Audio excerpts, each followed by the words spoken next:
porque o Silas Malafaia, quem é ele para dizer que representa os evangélicos? Existe essa discussão? Existe, mas vou falar uma coisa. Se ele não representa os evangélicos, ele representa muito o que é o movimento evangelical e por isso é necessário falar dele. É necessário falar do Silas quando ele diz algo que, por algum motivo, toca na essência daquilo que eu considero desafios da fé protestante no Brasil. Então vamos falar. Silas Malafaia proíbe o uso de telefone celular durante o culto. Eu não sei se isso é antigo, se isso é novo. Apareceu para mim agora um vídeo curto, que eu não vou reproduzir aqui porque o Silas, tal qual o dono do terreno onde estava a saudosa maloca, ele manda derrubar, tá? Então eu não vou colocar o vídeo aqui do Silas dizendo, mas essa proibição da maneira como ele faz é legalismo? Mais do que isso, tem coisa que eu concordo do jeito que ele falou, da forma como ele falou. E já que eu frequentemente digo que legalismo é o problema número 1 da igreja brasileira, eu quero trazer o Silas aqui para refletir se alguns tipos de comportamento são legalismo, o que é legalismo e quando uma coisa se torna legalismo sem precisar ser. Então, eu tenho diversas diferenças teológicas em relação ao Silas Malafaia, elas não são poucas, algumas delas são graves, mas aqui eu quero analisar somente esse episódio do Silas proibindo o uso de telefone celular no culto, que em parte eu concordo e em parte eu acho que ele deu aula na maneira de exprimir como fazer isso, em outra parte eu discordo. Se você não me conhece, porque é normal conhecer o Silas Malafaia, me conhecer não é tão normal assim. Eu sou Victor Fontana. Quem é esse para falar do Silas Malafaia? Ninguém, mas eu sou Victor Fontana. Isso aqui é o meu canal, ele pode ser um pouco seu também. Para isso basta que você se inscreva nesse canal, ative as notificações, deixe o seu like, deixe o seu comentário, porque assim o YouTube identifica que você gosta de Bíblia, de teologia, que é o que a gente fala por aqui, e passa a indicar outros canais e vídeos para você se aprofundar no texto bíblico, na teologia. Então, melhore o seu algoritmo, deixa o seu like, deixa o seu comentário, escreve aqui embaixo, discordo desse almofadinha de malha, discordo deste presbiteriano calvinista, discordo deste ser humano que não sabe ganhar um debate sequer, discordo. Comenta aqui, não tem problema, somos uma comunidade livre, o máximo que vai acontecer é eu apagar o seu comentário, se você for mal educado. Beleza? Muito bem. Então, o senhor Silas Malafaia, num dado momento, fala assim, me empresta o celular aqui, Isso aqui é Bíblia. Isso é palavra de Deus. Isso aqui pode ter a Bíblia, mas não são equivalentes. A partir de agora, celular está proibido durante o culto. Se você quiser trazer o seu celular para ficar distraindo as crianças, faça isso na sua casa. Aqui, não. Uau! E, em parte, eu concordo com o Silas. Isso daqui não é a palavra de Deus. A gente pode colocar um aplicativo que tem a Bíblia aqui dentro, mas não é a palavra de Deus, não está em pé de igualdade com Bíblia impressa nenhuma. E mais, é uma ferramenta de distração monumental. A hora que você está no culto, você está prestando culto ao Senhor. Mas, Vitor, e você? Você não se distrai com o celular também? É precisamente por isso que eu concordo. Durante o culto, melhor deixar no bolso. Mas eu me concentro melhor no culto jogando um joguinho.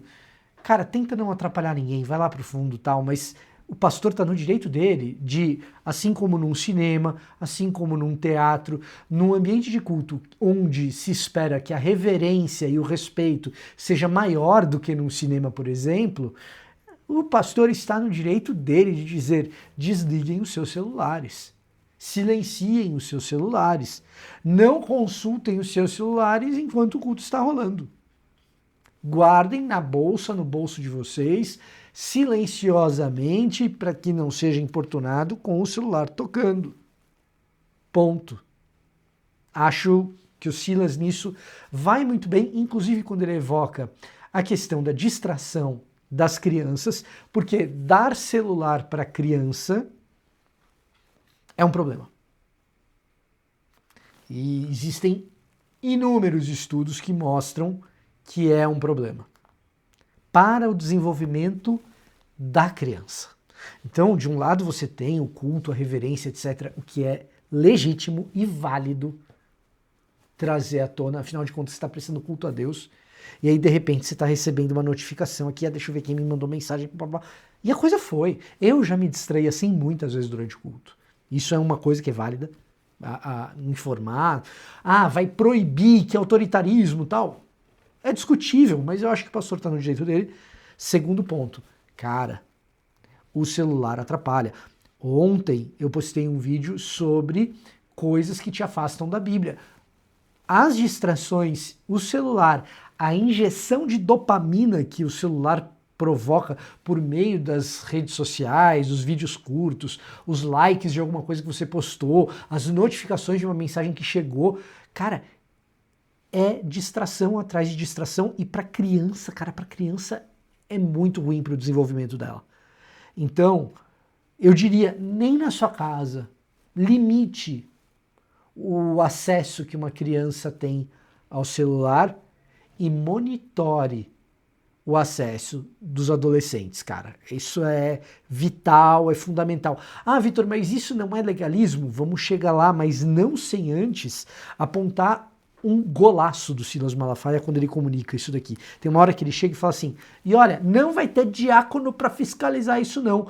Os membros da igreja, os irmãos, vocês vão fiscalizar isso com muita educação, sem ser um troglodita, não é essa palavra que ele usa, mas ele usa uma palavra parecida que eu não vou lembrar agora, mas assim, com muita educação, sem querer crescer pra cima do cara, com muita polidez. Ninguém é obrigado a conhecer a regra. A pessoa tá chegando, você vai informá-lo com carinho a respeito da regra e vai dizer, olha, no nosso culto, ordem do pastor, tá? Não use o celular, por favor. Vocês que são irmãos da igreja têm essa responsabilidade de, com carinho, com educação, informar que essa é a regra aqui. Estupendo, extraordinário. Silas aqui mostrou por que ele se tornou o líder que ele se tornou. Porque ninguém chega onde Silas Malafaia chegou, por mais que eu possa ter N discordâncias do cara. E tenho muitas. Algumas, inclusive, que nos colocam... que eu o considero herege de fato, por exemplo, a teologia da prosperidade. Agora, ninguém chega em nenhuma posição de liderança, religiosa ou não, que o Silas chegou, sem ter um modelo de liderança baseado em sensatez. Esse modelo de liderança pode ter N problemas também, mas você tem que apresentar sensatez no cotidiano, em diversas oportunidades, para conquistar a confiança de um número razoável de pessoas, de um número gigantesco de pessoas, como é o Silas Malafaia. Então, eventualmente, ele exibe esses shows de bom senso. E esse é um antídoto para aquela velha discussão a respeito da área VIP na igreja. O que isso tem? O que tem a ver uma coisa com a outra, Vitor? Área VIP é uma coisa, celular é outra. Do que você está falando? Veja só. Um dos argumentos para esses pastores da moda que botam lugar VIP para artista, para gente famosa, para influencer não ser incomodado durante o culto, é que, como que eu vou garantir que se vem o Neymar aqui, um irmão da igreja não vai lá incomodá-lo para tirar uma selfie, para tirar uma foto, para entregar uma palavra? Eduque os irmãos da igreja. Olha o que o Silas Malafaia está fazendo. Se você não quer olhar um presbiteriano, porque o teólogo é chato e não sei o quê, olha um dos maiores líderes pentecostais ou neopentecostais desse país, Silas Malafaia. O que ele está fazendo? Ensinando os membros da igreja como eles devem, com educação, agir diante de um comportamento inadequado dentro do culto, ou que ele considera inadequado dentro do culto. Então você vai chegar e vai falar assim, gente, olha só, a nossa igreja está crescendo, está chegando gente famosa. Não é para tirar foto, não é para pedir selfie. Essa pessoa que é famosa, ela veio aqui para prestar culto a Jesus, que é o único nome que deve ser colocado acima de todo nome.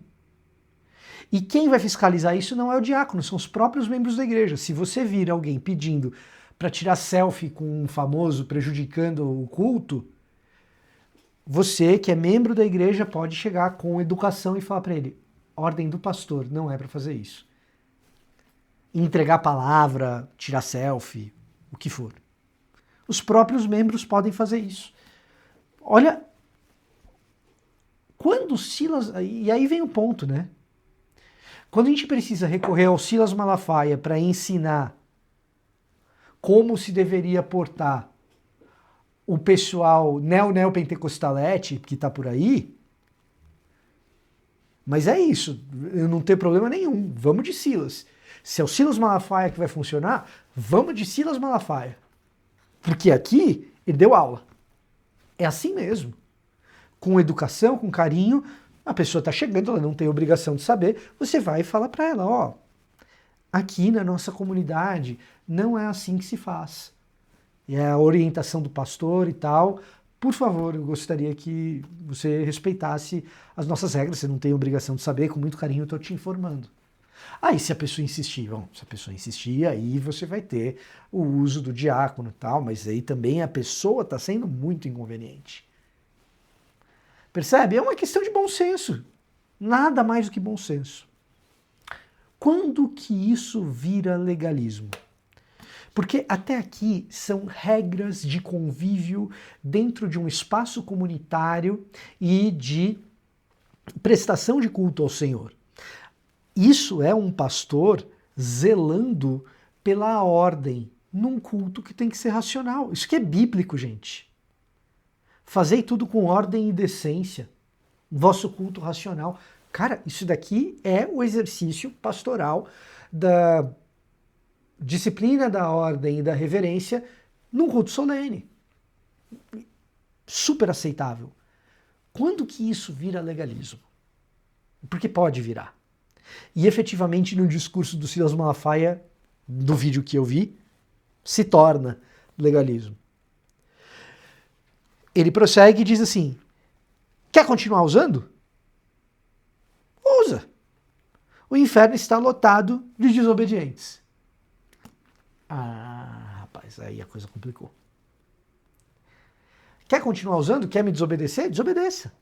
O inferno está lotado de desobedientes. Quando você pega uma regra de convívio comunitário, que o pastor criou, que a liderança criou, que a denominação criou, com um bom propósito, mas foi a liderança que criou, não foi Deus. Foi o pastor que criou, não foi a Bíblia. A regra do pastor é uma regra daquela comunidade que é válida, que é legítima. Mas quando você pega essa regra, espiritualiza de tal forma que a desobediência a essa regra se torna critério de salvação, como é esse o caso, não, o inferno está cheio, está lotado de desobedientes. Aí virou legalismo e legalismo do bravo. E aí virou um outro evangelho. E para isso a gente diz anátema. Porque a voz do Silas não é a voz de Deus. Em muitos casos ele pode ter até a voz dos evangélicos. Representar os evangélicos como um todo. Embora muita gente discorde. Mas a voz dele não é a voz de Deus. Ele não diz quem vai para o inferno e quem não vai. Ele não determina que se quem o desobedece está pecando ou não, e muito menos a eficácia do sangue de Jesus, do sangue do Cordeiro, sobre aqueles que desobedecem Silas Malafaia. Esse é o perigo. É quando a gente pega as nossas regras e as espiritualiza como se fossem regras do texto bíblico, não são. Tá vendo como as coisas não são assim tão preto no branco? Dependendo de como a coisa vai, a gente acaba caminhando para um lado até perigoso. Somos protestantes, somos evangélicos, porque temos como única autoridade o texto bíblico. Como única regra de fé e prática, o texto bíblico. Isso é o que nos faz protestantes. E há motivos para ser assim. Quando saímos disso, e saímos com muita frequência, o caminho se torna o caminho do legalismo. Triste caminho do legalismo, em que regras, usos e costumes estabelecidos por seres humanos ganham conotação de critério de salvação, no limite, mas pode não ser só critério de salvação, pode ser critério de hierarquia espiritual interna da igreja. Fulano segue as regrinhas da igreja, não do texto bíblico, da igreja, todo certinho, então ele é mais santo, ele está acima, ele está dentro da visão, percebe? Aí é legalismo. E aos poucos a gente vai vivendo em torno dessas regras estabelecidas pela liderança e não pelo texto bíblico.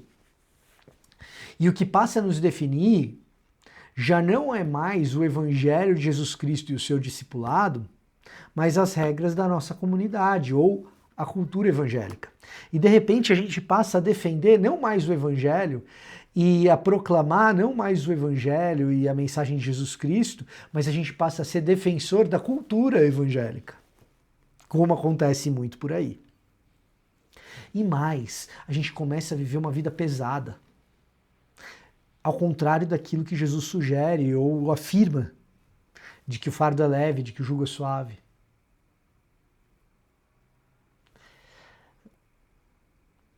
Não, nenhum líder espiritual tem paternidade espiritual, fala com a voz de Deus sobre você, determina. Não, não. É o texto bíblico. Então, você vê, em um comentário do Silas, muito veloz, com muita sutileza, o legalismo ele é introduzido, depois de uma exibição brilhante de bom senso. Uma pena, porque o Silas, com evangelho e bom senso, seria um foguete. Mas ele insiste em trazer confusão. Pelo menos esse é a minha percepção do lado de cá. Quem é você para falar isso? Ninguém. Sou um cara do YouTube com um canal, tá? Então, se poupa de escrever esse negócio aqui embaixo. Escreve outra coisa. Me xinga de outro jeito. Tá bom? Se você xingar com educação e eloquência, usando umas palavras bem difíceis, assim, em um textão longo, eu até deixo o seu texto. Não vou tirar. Tá bom? É contra isso que a gente batalha nesse canal. Se você gosta de vídeos assim, se inscreva. Chegou até o final, deve ter gostado, então assiste mais um vídeo, dá uma passada aqui na descrição e descobre como a gente pode caminhar mais próximo. Esse foi o meu recado para hoje, eu vou ficando por aqui. Até a próxima.